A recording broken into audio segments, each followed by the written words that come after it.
Hello Top Top Mom! Aujourd'hui, dans l'épisode 6, je te raconte l'histoire de mon plus beau blind date, celui du 5 mai 2010, celui où Jacob Olivier, mon garçon, m'a choisi pour être sa Top Top Mom. Let's go, c'est parti!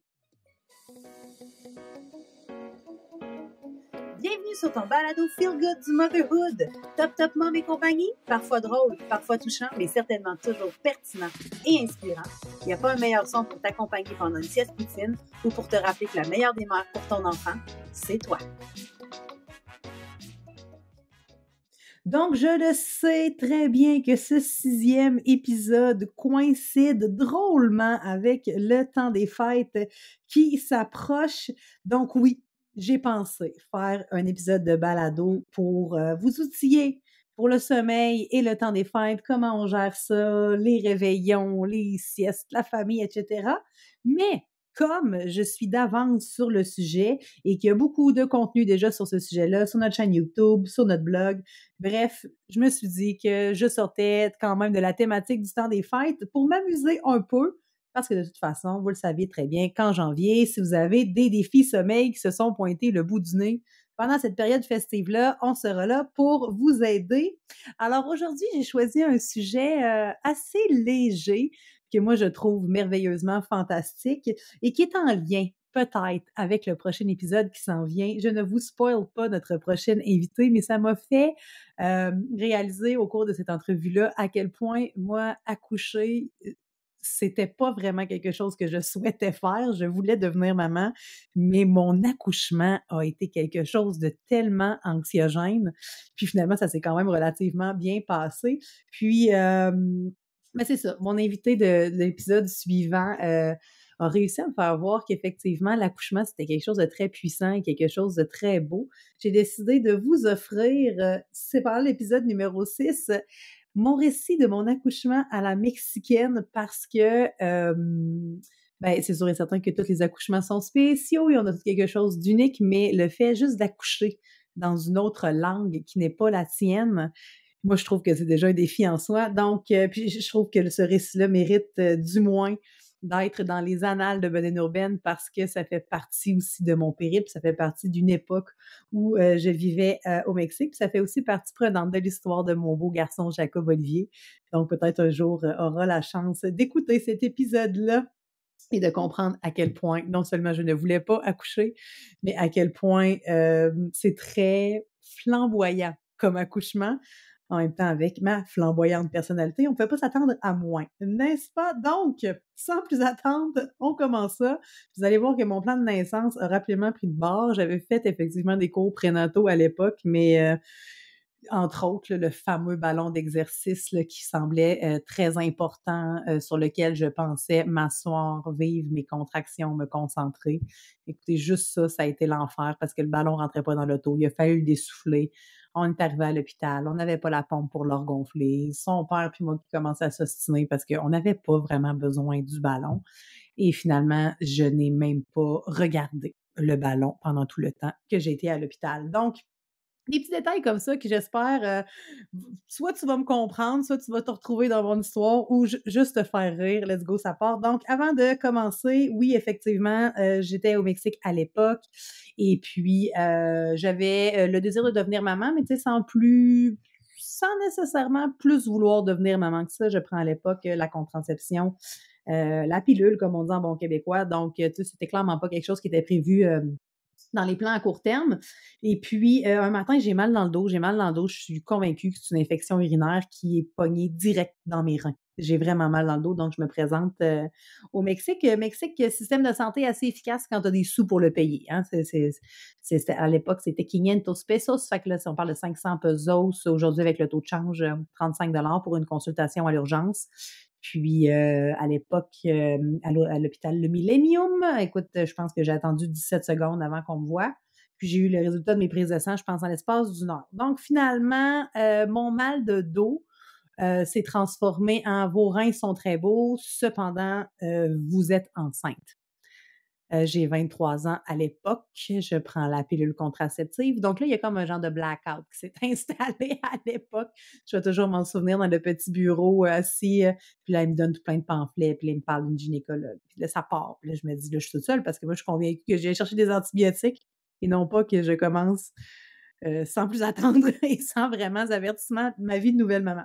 Donc je prends les pamphlets, j'embarque dans l'auto et puis là, ben, ça m'avait mis en retard, pour mon retour à la maison. À l'époque, on avait une seule et unique voiture, donc le père de Jacob Olivier qui devait retourner travailler, j'arrive en retard, puis là, je le vois sur le coin de la rue. Il n'est pas vraiment content et là, je me souviens encore dans la Clio, la Renault Clio, Clio Renault, m'installer un peu, à cheval sur le trottoir, sortir à la course, puis là, je lui dis en espagnol: «No me regañes, vas a ser papa», tu sais, «Chicane-moi pas, tu vas être papa», puis là, il me regarde. Tu sais, on a comme eu un genre de 10 secondes de on assimile tout ça. Finalement, on est très heureuses, on est content, on s'aime à la folie. C'est donc bien le fun de savoir qu'on va commencer notre famille. Tout est beau, tout est licorne arc-en-ciel, c'est génial.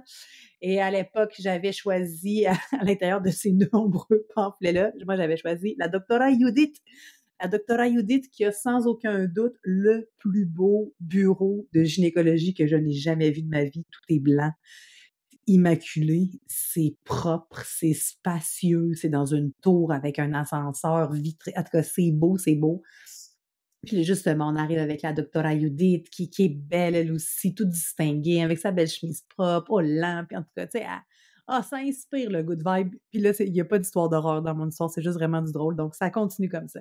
Et là, elle me passe une échographie intravaginale pour finalement me dire, oui, tu sais, effectivement, t'es prise de sang, t'es enceinte, mais je vois pas l'embryon dans ton belly. Fait que soit il est trop tôt ou il est peut-être pris à quelque part, il est pas descendu. Là, elle m'explique ça. Fait que là, le temps s'arrête un petit peu au cours de ce rendez-vous-là qui était 24 heures après l'annonce de ma grossesse. Donc, le temps s'arrête un peu.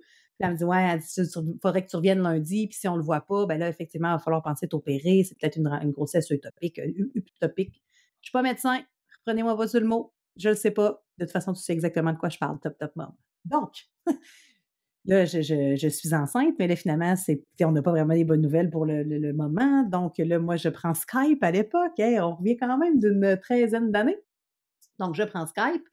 J'apprends à mes parents qu'à 23 ans, je vais être maman, mais surtout de pas trop s'émotionner par rapport à la nouvelle parce que lundi, je dois repasser des prises, des tests. Puis si on voit pas le bébé, ça se peut que ça vire en opération. Puis tu sais, c'est comme un genre de nouvelle très, très aigre-douce aux oreilles de ma maman qui est à 5000 kilomètres de moi.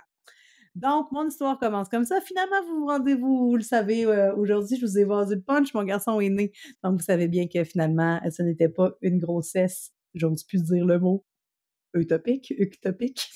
En tout cas, tu sais, quand l'enfant reste pogné d'un trompe, là, ben, pas l'enfant, mais j'arrête là parce que je vais juste m'enfoncer. Bref, donc Jacob Olivier, ben, qui s'appelle à l'époque BBJ parce qu'on ne savait pas si c'était un petit garçon ou une petite fille, je tombe enceinte, tout est beau, tout est licorne et je passe sérieux, là, 9 mois de grossesse, je me permets d'apporter là-dessus, là, de rêve. Moi, à l'époque, ce sera un sujet peut-être d'un autre balado, là, je passe très vite, mais j'ai eu quand même souvent, beaucoup. Puis là, je me dis que plus du tout, mais tu sais, je pense que ça s'en va jamais vraiment, mais j'ai eu des troubles alimentaires à l'époque. J'ai toujours eu beaucoup de difficultés avec mon image corporelle. Je me suis toujours trouvée plus grosse que la moyenne. Bref, là, c'était comme une période dans ma vie où j'avais le droit d'être grosse. Mais j'ai eu du plaisir. Je me suis jamais habillée aussi serrée. J'ai mangé sans culpabilité pendant 9 mois qui ont été merveilleuses. Puis j'ai été quand même chanceuse parce que j'ai pas eu de nausées, j'ai pas eu de complications. Honnêtement, la seule complication que j'ai eue, bon, j'ai eu des vergetures, effectivement, mais ça, je pense qu'il y en a beaucoup qui en ont. Puis, le dernier trimestre a été catastrophique parce qu'au Mexique, il faisait vraiment très, très, très, très chaud et j'ai enflé. Puis ce qui est beau de cette maternité-là, c'est que je me trouvais belle, je me prenais en photo, je me flattais le belly. Puis là, finalement, après avoir accouché, avoir perdu ces fameuses hormones-là, j'ai comme fait hi! J'étais vraiment très enflée, hein? J'avais pas pris tant de poids, mais c'est vraiment de la rétention d'eau, là. Écoutez, j'avais même plus de cheville, là. C'était vraiment rendu des tubes, là. Mes mollets étaient ma cheville était une continuation de continuité de mon mollet. C'était terrible. Même que le père de Jacob à l'époque, mais tu sais, très respectueusement puis rempli d'amour, m'appelait Fiona. la femme de Shrek. Oui, c'est ça, exactement. Il y avait ça, puis Baye pour ballena, qui est une baleine en espagnol. Mais j'étais vraiment... moi, je me trouvais belle, puis c'est ça l'important, je pense. Mais effectivement, il y avait Jacob Olivier avait de la place en masse. Donc, finalement, ben, c'est sa date prévue d'accouchement, fin avril, début mai, on ne sait pas trop. Son père voyage beaucoup, encore aujourd'hui, mais à l'époque, il voyageait beaucoup pour son travail. Donc, ma mère est arrivée fin avril avec ma tante, ma marraine Hélène, pour venir m'aider pour mon accouchement puis les premiers jours avec bébé. Et puis là, son père s'en va en voyage, fait que la veille de l'accouchement, soit la nuit du 3 au 4, du 4 au 5, en tout cas, peu importe la veille, parce que Jacob Olivier est né le 5 mai. Un Mexicain qui est né le 5 de Mayo, il faut le faire quand même. Donc, ça, la veille, on couche à l'hôtel proche de l'hôpital pour être certaine qu'on soit capable de se rendre, parce que là, moi, je m'imaginais juste qu'en grosse contraction, on soit pas capable d'avoir un taxi, que ma mère ne conduira pas dans la ville de Veracruz. Bref, on couche, on est prêt à accueillir bébé J. Mais là, finalement, bon, ben là, le bébé arrive pas, le père à Jacob Olivier revient. Le 5 mai au matin, j'ai rendez-vous avec la doctora Judith qui me dit ah ouais, ouais, c'est aujourd'hui que ça se passe, il commence à manquer de liquide, va chez vous prendre une douche, puis on se rejoint à l'hôpital. Il faut comprendre qu'au Mexique, le système privé fonctionne beaucoup par système d'assurance et puis pousse beaucoup les césariennes. Les médecins aiment bien avoir des accouchements planifiés parce que ça les aide beaucoup avec leur horaire. Puis en plus, ben, c'est plus payant de faire une césarienne qu'un accouchement naturel, mais moi, c'était vraiment quelque chose qui avait été mis d'entrée de jeu quand j'ai rencontré la doctora Judith. J'ai dit Buenas tardes, me llamo Marie-Pierre, je veux l'épidurale. Fait que, je me suis présentée en disant je veux la péridurale, je veux un accouchement naturel. Puis effectivement, elle a essayé peut-être quelques fois de me convaincre que c'était peut-être plus facile la césarienne, mais non. Là, je pousse plus loin parce que ça aussi, c'est un détail qui est vraiment drôle. À l'époque, moi, j'avais su que ma grand-mère Thérèse, ma grand-mère maternelle, s'était faite endormir pour accoucher. Puis je me souviens d'avoir demandé à la doctora Judith de dire hey, moi, je peux-tu parce que moi, c'est pas un moment que je veux vivre. Je suis vraiment quelqu'un de très douillette. J'ai très peu de tolérance à la douleur. Je ne veux pas accoucher. Fait que je me souviens d'avoir demandé à la doctora Judith. C'est Judith, là, mais en espagnol, on dit Judith. Okay. Donc, bref, je lui demande si ça peut m'endormir. Et là, le regard de on est au Mexique, on n'est pas en 1950. J'ai comme fait, OK, je vais juste prendre la péridurale, ça va être correct. Fait que bref, 5 mai au matin, on va chercher le sac à la maison, je prends ma douche. Puis la dernière photo que j'ai de moi enceinte, non, c'est pas vrai, j'en ai une assise dans le lit d'hôtel avec le soluté, mais en tout cas, une de mes dernières photos d'enceinte, je fais comme un genre de pas d'entrechat. Tu sais, je m'en vais accoucher, mais j'ai aucune contraction. Et je suis toujours dans la naïveté que peut-être qu'accoucher, c'est peut-être le fun, finalement. Donc, on se présente à l'hôpital, on remplit les papiers. Puis au début, écoute, ça va bien. La doctora, elle me révise, elle dit, bon, on va lui donner de l'oxytocine, on va provoquer son accouchement. Parce que, tu sais, elle veut savoir quand est-ce que j'accouche, plus facile à planifier que sa famille, probablement. Fait que, bref, elle me met de l'oxytocine, puis elle s'en va, puis elle dit, ben, écoute, je vais aller travailler, puis on s'y est au courant, là, quand les contractions vont commencer, etc.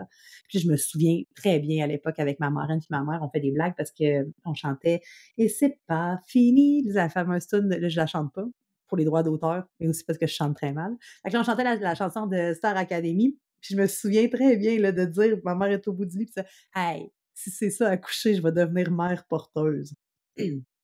Je vous jure que ça, puis sauteuse de bungee, c'est à peu près les seuls métiers que je ferai jamais.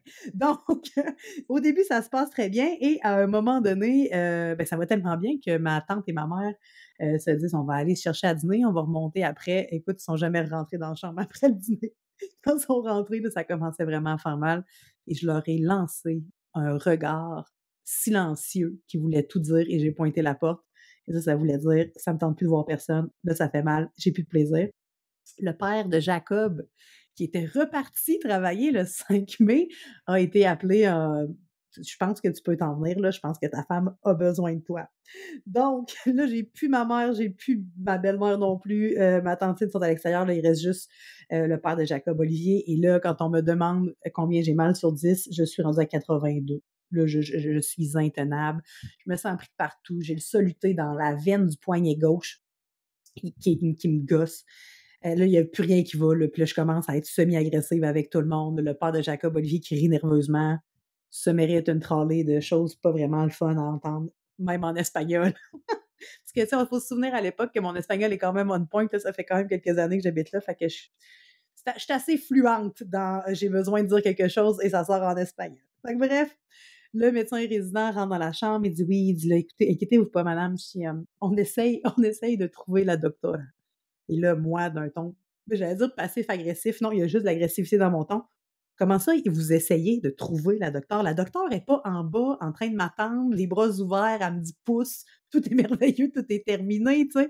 Non, non, on ne sait pas elle est où. Il essaye de la localiser. Et là, moi, je capote. Je pense que je vais mourir, là, tout simplement. Le 82 sur 10, je ne sais pas si tu le sais, mais sur l'échelle de la douleur, c'est quand même pas loin de la mort. Donc, finalement, la doctorat finit par arriver et là, je m'en souviendrai toujours. Moi, j'ai mal, je hurle. Il n'y a plus personne qui peut me satisfaire. Je gosse tout le monde, puis je le sais dans ma tête que j'énerve tout le monde, mais je suis plus capable de réagir autrement. La douleur est trop intense. Fait que là, elle arrive, je m'en souviens toute ma vie. Elle passe le pan de la porte.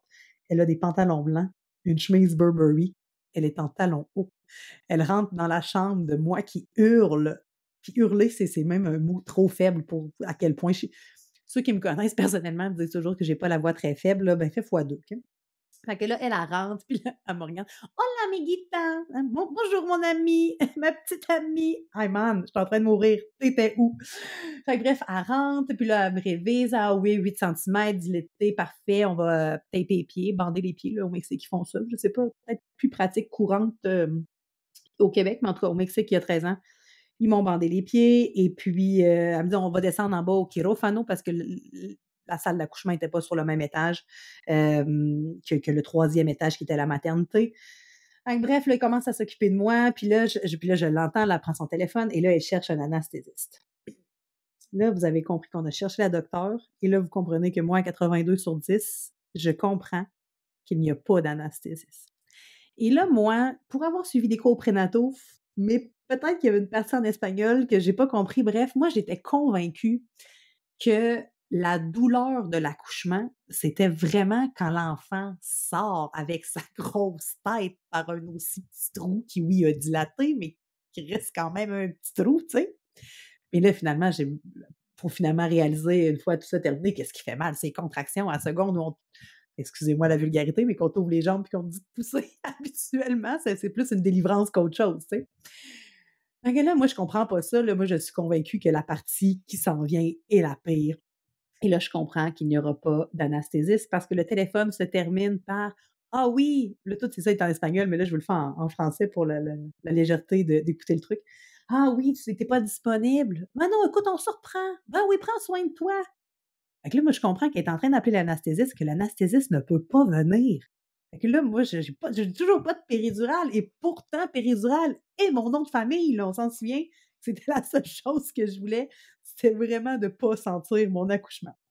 Donc, finalement, elle me tape les pieds, et là, il y a un infirmier qui doit encore se souvenir de moi, parce que là, il voulait me mettre sur une civière. Bien évidemment, je suis incapable de marcher jusqu'à l'ascenseur. Ah non, ça aurait été terrible. C'est une bonne idée la civière. Puis là, il essaye tranquillement, mais sûrement de placer les draps. Puis tu sais, un infirmier attentionné, là, tout doux, tout calme. Puis là, moi, je le regarde, puis là, je dis, qu'est-ce que tu veux faire? Sans vouloir dire, là, ça va pas assez vite à mon goût. J'aime beaucoup le rythme tranquille des Mexicains, mais là, clairement, il y avait un peu de Québécois en dedans de moi, puis je voulais que ça se passe rapidement. Il est en train de gosser les draps, puis tout ça. Je dis là, qu'est-ce que tu essayes de faire, là, en voulant dire, je vais t'aider, là, parce que ça va pas assez vite. Il faudrait juste soigner sa civière. Hein? Il avait même pas fini le mot civière, j'étais déjà installée. Puis il crie, non, non, madame, faut pas bouger. Et je garde, là, je suis encore incapable de bouger. Puis je vais toujours bien accélérer ce que moi, je suis capable de contrôler. Donc, finalement, on finit sur la civière. Je me souviens vaguement de passer dans le couloir de ma mère qui me regarde et je pense que je vais pleurer. Tu sais, quand tu penses que c'est sa fille qui souffre de même, puis qui arrête pas de crier, là, à la seconde que j'ai vu la doctora Judith avec ses pantalons blancs, sa chemise Burberry puis ses talons hauts rentrer, je me suis mis à crier « Voy a mourir, doctora. Voy a mourir. Je vais mourir, là. Je vais mourir. Je vais mourir. » Puis je ne répète que « Voy a mourir, doctora. Que voy a mourir, doctora. » Je ne répète que ça. Fait que, tu sais, imagine ma mère en détresse qui est pas dans son pays, c'est pas la même dynamique, c'est pas le même fonctionnement. Tu sais, ça se ressemble quand même, là. On n'est quand même pas dans un pays si pas industrialisé. Le Mexique, c'est quand même un pays d'Amérique du Nord où il fait bon vivre, là, à part au niveau sécurité. Mais ça, c'est le sujet d'un autre balado aussi.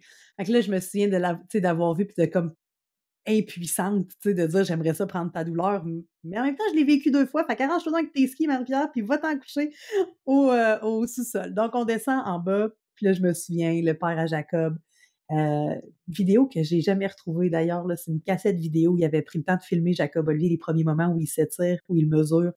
C'est un vidéo, je l'ai vu qu'une couple de fois, mais je me souviens, puis en tout cas, vidéo merveilleux. Fait que là, il y a sa caméra, fait que là, je l'avertis bien que qu'il filme pas l'accouchement parce que là, il y a personne qui va vouloir écouter ça, là, je hurle, je fais rien que crier, j'ai l'air d'une hystérique. Fait que bref, mais tu sais, on comprend là, que j'ai pas eu de péridurale, puis je me trouve relativement jeune aussi pour vivre tout ça, à 23 ans à l'époque. Donc, oui, non, j'avais 23 ans. Oui, j'avais 23-24 ans. Donc, on descend en bas, puis là, je me souviens, il y a sa caméra dans les mains, puis là, il m'embrasse par-dessus son petit masque qu'on ne voyait pas tant à l'époque. Là, avec la pandémie, on s'est habitué avec ces petits masques, ces fameux masques chirurgicaux. Puis là, je me souviens, il y a comme un genre de petit casque, un petit masque, un petit couteau. Oh, j'espère que vous avez la référence de François Pérusse. Donc, m'embrasse, puis là, on part. Puis là, je suis pas moins hystérique, là. Je hurle. Puis là, à un moment donné, la doctorante, elle dit, tu fais juste crier. Elle dit, moi, j'ai besoin que tu pousses. Puis là, je me souviens très bien qu'elle me pousse mes genoux, puis elle dit, c'est ici que je veux que tu pousses. Hein? Say no more. Là, je vous jure, dans ma tête, j'ai poussé 3 fois. Jacob Olivier était né. Fait que finalement, ça n'a quand même pas été si long que ça. On est rentré à l'hôpital, il était 11 h le matin et Jacob Olivier, l'héritier Gaspard Villeneuve, est né à 19h56, le Cinco de Mayo. Fait que, tu sais, ça n'a quand même pas été si pire de longtemps de souffrance, mais en même temps, avec un recul, honnêtement, si j'avais souffert à 82 plus 10 plus longtemps, je ne sais pas ce qui serait arrivé. Je ne sais pas ce qui serait arrivé. Honnêtement, ça aurait pu être dangereux. Là. Mais tu sais, pourtant, j'étais monitorée. Mon cœur, Jacob Olivier aussi allait bien. Là, le cœur du bébé, on n'a jamais eu de danger de peur pour la vie de ni un ni l'autre. C'est juste que moi, ma perception de la douleur, 82 sur 10. Donc, on descend en bas. Jacob Olivier est né. Puis là, moi, ce que je me souviens à l'époque, bon, premièrement, pendant 9 mois, mon garçon s'est appelé bébé J. C'était bébé Juliette ou bébé Jacob. Si tu te poses la question, oui, c'est Jacob dans Twilight. Bon, ça c'est dit. J'en suis pas fière, là, maintenant, en 2023, mais il faut que je le dise. À l'époque, je pense que c'était le 2e ou le 3e film. Puis Jacob devient vraiment plus le werewolf, là, devient vraiment plus un loup-garou. Il y a une scène où il déchire sa chemise, puis il y a à peu près, je vais prendre le chiffre 82, ça me semble être le bon chiffre aujourd'hui, 82 abdos, puis il a le temps un peu basané. Puis moi, à l'époque, Jacob Olivier, j'imagine qu'il va sortir un peu comme un bébé rôti. Ça a été quand même la blague pendant longtemps. Finalement, il bronze au soleil, mais il n'a pas nécessairement le teint basané de son papa. Peu importe. Fait que c'est pour ça, bébé J pendant 9 mois. Donc, moi, je ne sais pas si c'est un petit garçon ou une petite fille. Puis je me souviens très bien de mes cours prénataux. La seule chose qu'un enfant doit faire quand il naît, moi, il fallait qu'il pleure. Il pleurait pas. Là, j'ai eu mal. Je me dis, il est arrivé quelque chose avec Jacob. Puis le fait que là, après ça, de boy à mourir, je suis passée à ¿Por qué no llora? Pourquoi il pleure pas? ¿Por qué no llora? ¿Por qué no llora? Finalement, à un moment donné, je sais pas, l'espace-temps est assez flou dans ces moments-là. Jacob Olivier, il pousse un genre de Ah! Et là, je deviens les yeux pleins d'eau au moment où j'enregistre ce balado-là. Mais je me souviens très bien que le pleur de mon garçon, c'était Calm down, maman. C'était vraiment pas un pleur de C'était un pleur de écoute, là, je vais pleurer parce que clairement, elle capote, mais je vais bien. Tu sais, il n'y avait pas de. En tout cas, c'était vraiment un petit pleur de petit bébé neuf chouchou. Puis là, je me souviens très bien qu'ils l'ont enrobé vite, vite dans une couverture. Puis là, je sais pas, c'est probablement son père qui demandait si c'était une fille ou un gars. L'infirmière a dit Nino, Nino. Fait que là, écoute, sa pilinga, son pénis à peu près à 1 pouce de ma face. Fait que là, clairement, je réalise que mon gars, il pleure, que c'est un petit garçon. J'ai le temps de vite, vite de le voir tout blanc avec ses belles lèvres pulpeuses rouges parce que son père est quand même assez. Il a été chanceux. Il est chanceux, mon fils, il a les lèvres de son père. Fait que bref, puis à ce moment-là, blackout, je m'évanouis. J'ai eu vraiment trop mal pendant trop longtemps. Donc, à mon réveil, je fais la blague de dire, puis l'anesthésiste est-tu arrivé? Il est au-dessus de moi, puis il y a une grosse seringue blanche, puis il dit, à partir de maintenant, madame, là, ça va bien aller. Puis là, je le vois qui est comme en train de me geler big time. Donc, là, à partir de ce moment-là, j'ai plus rien senti, puis là, je me suis comme laissée aller. Mon fils est en santé. Puis là, après ça, écoute, il n'y avait plus rien qui pouvait nous arrêter. Donc, moi, tout va bien, elle est en train de me réviser.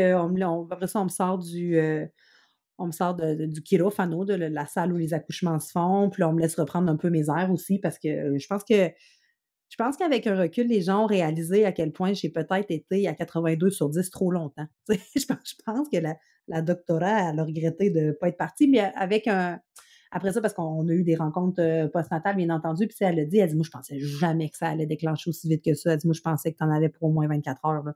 Fait qu'elle dit: «C'est pour ça que» en tout cas, peu importe, tout est bien qui finit bien. J'ai accouché, mon garçon va bien. Mais là, le plus drôle, moi, pas le plus drôle, là, mais une partie qui est vraiment drôle de cet accouchement-là, c'est que là, bon, moi, j'accouche, j'étais avec Daniel Arturo, Jacob Olivier, le mettre dans un incubateur, il faut le remonter au troisième. Ça, c'est pas drôle, par exemple. Au Mexique, il y a des hôpitaux, probablement plus dans les hôpitaux publics, mais même à ça, il y a des vols de bébés. OK? Les gens volent des bébés, puis après ça, probablement les vendent sur le marché noir. J'aime mieux pas en parler parce que ça me déstabilise complètement. Je peux pas croire qu'il y a des gens qui font une business de ça. En tout cas, peu importe. Puis là, ben, ma mère, elle a appris ça comme, je sais pas, une couple de semaines avant que j'accouche, que, ils volaient des bébés au Mexique. Je me permets une aparté. Au départ, mon plan était de venir accoucher à Québec et de retourner au Mexique. Et à l'époque, les Mexicains avaient besoin de visa pour rentrer au Canada. Ce qui fait que ça a un peu changé notre dynamique. Finalement, je suis retournée accoucher au Mexique parce que je voulais quand même que son père soit là. Pour moi, c'était important. J'aurais peut-être pu accoucher au Canada, puis après ça, retourner au Mexique, mais non. Fait que finalement, j'ai accouché au Mexique. Fait que là, on s'est mis à parler des accouchements au Mexique, et là, ma mère apprend qu'il y a des vols de bébés. Et là, c'est là que ça part. Fait que là, ils sortent avec l'incubateur, Jacob Olivier est dedans. Puis là, ma mère, elle se met en mode panique. Puis là, ma tante Hélène, ma tante Hélène est avec elle. Puis elle dit: Hélène, ils vont voler notre bébé, ils vont voler notre bébé. Il est tellement beau, ils vont voler notre bébé. Vite, vite, vite, suis-les. Fait que là, Hélène part à la course derrière le garde, la sécurité. Honnêtement, là, c'est vraiment on va dire Garda, là, mais c'était pas Garda, mais c'était vraiment un gars qui faisait la sécurité à l'hôpital qui pousse l'incubateur de Jacob pour le monter au troisième étage. Mais là, Hélène, elle vient pour rentrer dans l'ascenseur, mais le gars de Garda, il la connaît pas. Fait que là, il dit en espagnol: tu montes pas avec moi, là. Je veux dire, ils sont au courant que ça se passe. Fait qu'ils font effectivement bien pour que ça se passe bien. Mais là, c'est pas ça. Fait que là, ma mère se retourne, Hélène, ma tante, se retourne vers ma mère. Ma mère, a dit: vite, prends les escaliers! Et là, quand Hélène le raconte, c'est tellement drôle. Elle dit: je suis arrivée au même moment où l'ascenseur ouvrait les portes, et elle dit encore aujourd'hui: je te jure que c'est le tien. Je te jure que c'est le tien. Fait que bref, merci Hélène d'avoir supervisé la montée de l'héritier au troisième étage. Puis tu sais, avec un recul, mon accouchement à la mexicaine, bon, j'aurais pas eu la péridurale. Fait que oui, je peux dire que je suis de celles qui ont accouché naturel, mais vraiment pas par choix. Ça a été une expérience fantastique. Honnêtement, là, l'hôpital, encore aujourd'hui, quand on retourne voir le père de Jacob Olivier, on passe souvent devant parce qu'il est quand même dans le centre-ville de Veracruz. J'ai eu la vue sur la mer. J'ai été la seule à accoucher le 5 mai 2010 à l'hôpital El Millennium. Il y avait 4 infirmières juste pour mon fils. Ça a été incroyable. Honnêtement, avec un recul, ça nous a coûté quand même des sous, mais beaucoup moins dispendieux qu'aux États-Unis. Puis on a vraiment eu un traitement VIP. Le 5 mai 2010, mon garçon accouche et ma mère, moi, son anniversaire, c'est le 6 mai. Donc, le 6 mai au soir, arrive dans la chambre à l'hôpital avec un vin fromage. Et là, ma mère, très émue qu'on ait pensé à son anniversaire pendant qu'on vivait tout ça. Puis je me souviens d'un petit coup d'œil complice du père à Jacob et moi en voulant dire: c'est toi qui as commandé ça, non? Pas moi non plus. Fait que là, finalement, se rendre compte que c'était pas un vin fromage pour l'anniversaire de ma mère, c'était un vin fromage pour nous dire: félicitations pour votre nouveau bébé neuf. Fait que bref, je la trouve drôle, cette histoire-là, puis je voulais garder une trace chez Bedaine Urbaine de mon épisode parce que c'est quand même là que tout a commencé. J'ai eu la chance extraordinaire de moi vivre le fameux coup de foudre at first sight. Mon gars, ça a été incroyable. Dès la première journée, je vous mentirai pas qu'il y a eu des journées où j'ai plus le goût d'être maman parce que le manque de sommeil s'est installé. On connaît l'histoire Bedaine Urbaine. Jacob reste quand même la muse derrière les miracles du sommeil. Mais allez, je sais que c'est pas la même histoire pour tout le monde. Mais moi, Jacob Olivier, on m'avait dit à l'époque, quand j'étais plus jeune, que j'avais les ovaires polykystiques, puis on m'avait dit, tu vas pouvoir avoir des enfants, mais ça va être compliqué. Mais tu sais, vers 16, 18 ans, 19 ans, tu penses, OK, je veux dire, j'étais tellement pas rendue là dans ma vie. Et veux pas, ça avait quand même laissé une trace en dedans de moi de dire: «Aïe, ça va être compliqué d'avoir des enfants». Puis là, je suis tombée, on a bien suivi, là, puis ça, le père de Jacob Olivier s'est trouvé très, mâle alpha. Je suis tombée enceinte avec la contraception. Fait que, tu sais, Jacob Olivier, il était dû pour naître, j'allais dire né, il était dû pour naître, puis on aurait dit que c'était comme la vie qui me faisait un cadeau. Puis encore aujourd'hui, je pense que Jacob Olivier est sans aucun doute le plus beau cadeau que je n'aurai jamais dans ma vie. Il me rend vraiment très bien. C'est vraiment un petit garçon incroyable. Puis c'est drôle parce que il est encore à l'époque, tu sais, quand je disais que Jacob s'était mis à pleurer un peu comme pour me dire calm down, maman, il est encore comme ça. Jacob m'apaise beaucoup. Il y a quelque chose dans sa personnalité que je peux pas expliquer, mais que je trouve incroyable. Jacob Olivier, juste le temps que cet enfant-là, sur le continuum de l'anxiété, et là, je redeviens les yeux pleins d'eau, que sur le continuum de l'anxiété, Jacob Olivier, ils l'ont oublié. C'est un petit garçon tellement relax. Il n'y a jamais de problème. Il y a toujours des solutions. Puis moi, dans ma personnalité, qui est flamboyante, mais qui est aussi peut-être un peu plus intense, ça m'amène beaucoup de bien. Ça m'amène beaucoup de paisitude, ça se dit pas, je viens d'inventer un mot, mais c'est très apaisant d'être la mère de Jacob Olivier. Bon, c'est sûr qu'à l'adolescence, des fois, c'est très pas apaisant, là. Je vous dirais que des fois, de se faire demander 20 $, un livre, puis de juste se faire dire merci, puis d'avoir l'impression de juste servir à ça, c'est un peu compliqué. Mais ça, c'est une autre histoire aussi.